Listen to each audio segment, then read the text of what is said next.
Hello, ito yung aking mga breakfast. Kalahating noodles, kasi hindi ko maubos yung isang buo na pa. Tapos ito yung ukoy. Lagyan ko siya ng carrots. Giniling ko siya. Yung mga sobrang sahog nila, na ayaw nila yung chicken kagabi. Yan, dinagdag ko sa carrots na binili ko. Kaya prinito ko siya. Ito siya.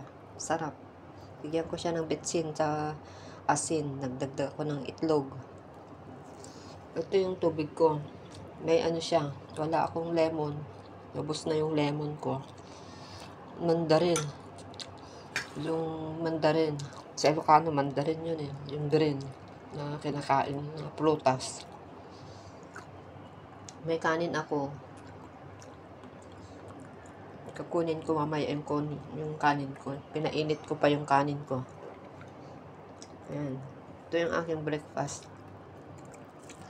Ito yung breakfast namin. Ito yung breakfast ng amo ko. Kumuha lang ako ng kaunti.